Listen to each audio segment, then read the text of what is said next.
So you're still here on the sports show. Welcome back with me, Eli Kondo. I'm here today with Amanda Clinton, and you know very well the name has become very loud when it comes to Ghana football, and it's soaring very well. Interesting.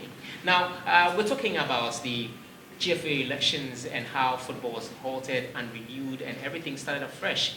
And you know very well that we have a new GFA president in the person of Kurt Okraku.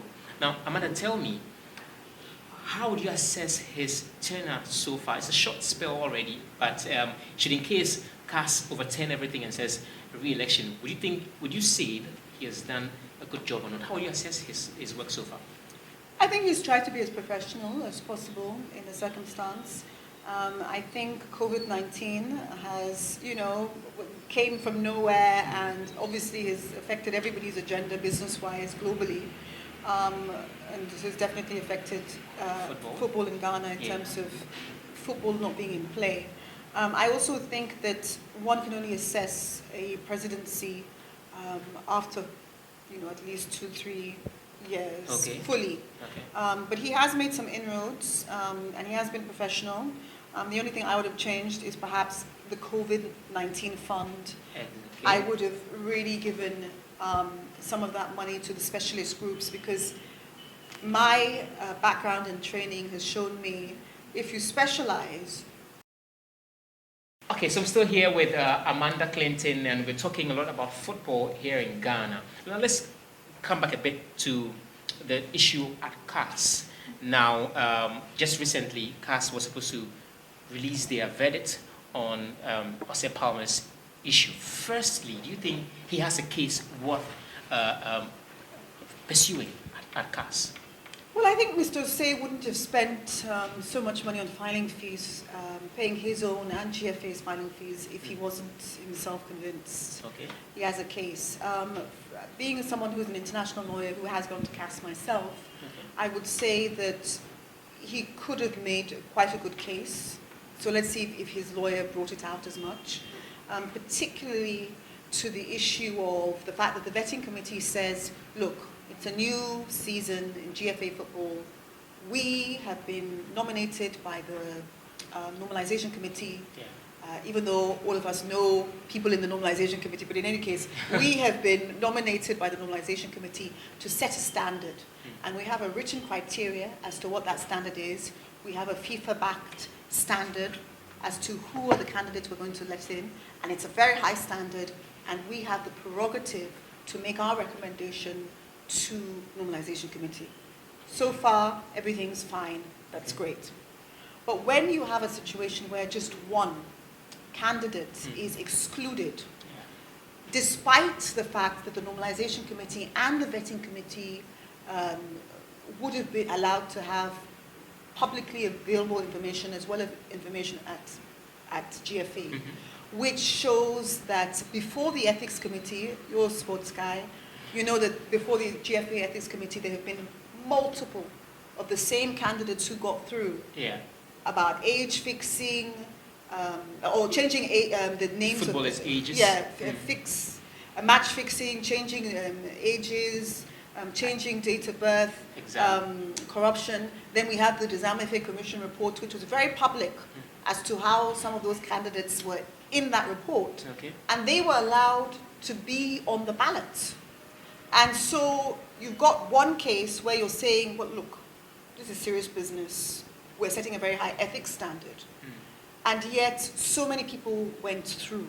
And then you've got the fact that the normalization committee also recommended the vetting committee and knew members of the vetting committee quite well. One was a lawyer, and so forth. So is there conflict of interest? And furthermore, when the normalization committee came in, they said something to the public when the football people were saying, we want you guys out, we're tired of you, you want to come and rule us forever. Remember what happened? Normalization committee came out and said, contract-wise, we are bound by a FIFA contract that says we are not allowed to carry on after we are not a normalization committee. And yet we have members of the normalization committee who are at CAS representing GFA and who have a portfolio committee-wise. So these are some of the issues. I mean, I haven't been retained by them, but if I were their lawyer and being someone who's gone to CAS, an international lawyer, this is what I would make a clear case of. So obviously it sounds like the vetting committee did not a good job to say. No, they did a great job. But somehow there are loopholes, like but you just somehow, said. you know what I mean? They did a great job and they followed criteria. But lawyers always argue on the basis of why was that criteria perhaps not followed with everyone. Okay. So that's how a lawyer would argue it, playing devil's advocate. So there is that Palmer has a case worth fighting for. From what you said, obviously there are loopholes in there that were overlooked. So he has a case worth fighting for at CAS. Now, there is another interesting issue here where on the second occasion, deadline for the verdicts being released has been postponed. Now, is that not worrying? It could be very innocent in terms of, as of May 2020, because of COVID, etc., the Court of Arbitration of Sports in Lausanne, Switzerland, said that they weren't going to do in-person hearings, and there was a bit of a backlog. Okay. So we don't know how far that backlog went in terms of maybe they are still reviewing other cases, or maybe they're running on skeleton staff where it's not everyone that used to be there. But, it's Switzerland, they're probably modern on Zoom, so we would have expected a firm decision. The other issue is maybe this is going to be far more complex in terms of should this go to re-election, then they would need to decide what deadline to give it, whether FIFA would have to come in again because you need to have an independent person adjudicating such an election. And so there's far more considerations. Or maybe they're thinking of a lifetime ban from competing, or maybe he can run at the next election. So they're probably deciding on how they're going to couch this arbitration award. It looks now, talking about the COVID and all the implications on even this verdict, do you think that Ghana handled the COVID impact on football well to have called off sports and activities till now, where even South Africa have begun their domestic football league? Do you think Ghana handled it well? I think Ghana handled it well because life is always more important than games. Okay. And if we really don't know the way this virus is going, it keeps on getting worse in Ghana. Football is supposed to be non-contact, but there's a lot of sweat and there's a lot of hitting and touching and so forth. And apart from that, not just the football players, we're also thinking about football really is about the people in the stadium. The mob, as they say. That's what really makes football football.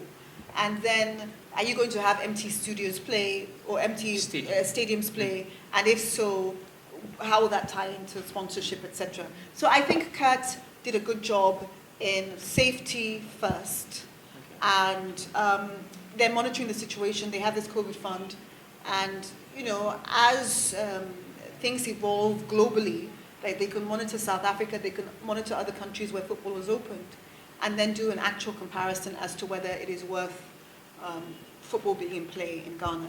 Now, football has been stalled in Ghana just continuously. When the ANAS investigation came and football was halted for almost a year, and now it comes back and COVID unfortunately stops it. Don't you think somehow it's devaluing the worth of Ghana football?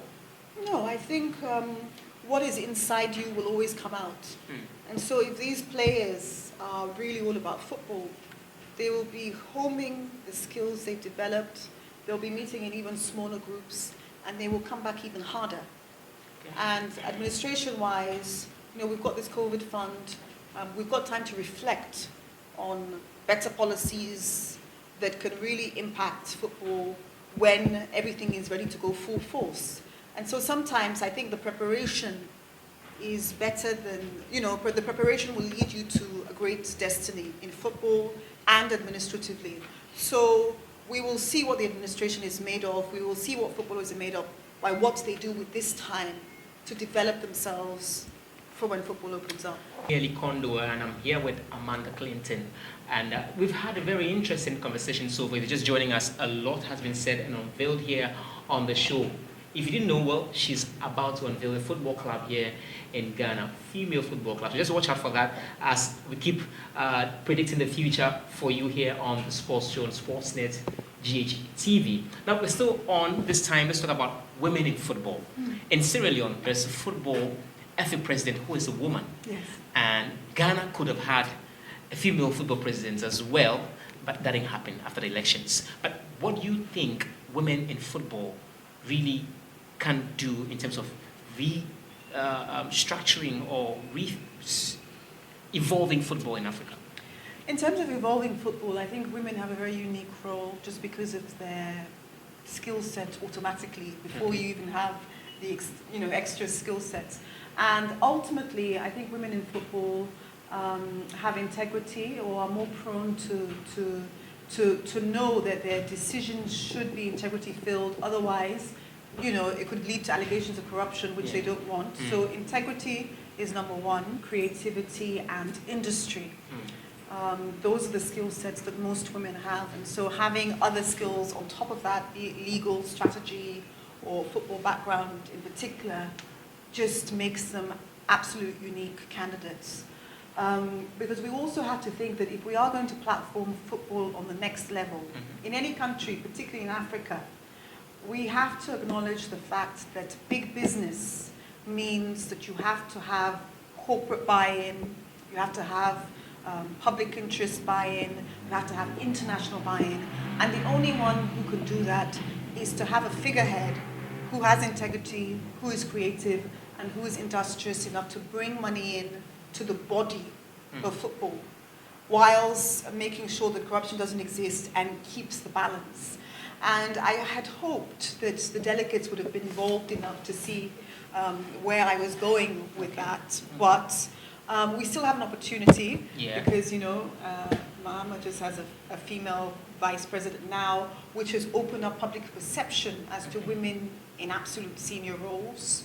And the level of attention she has received means that delegates will know that should a female candidate, particularly with integrity, creativity, and industry, lead them, it will bring about more FIFA money, international attention, non-corruption, and just take Ghana football to the next level. So I'm hoping we've evolved since the last election. Well, it's just a matter of time before we find out how this will turn out good in terms of women in football. Your dreams can come true at Lakeside Estate with 24-hour security, a police station and a serene environment. Lakeside Estate gives you the house of your dreams as well as absolute peace of mind. Make the move today. Move to Lakeside Estate.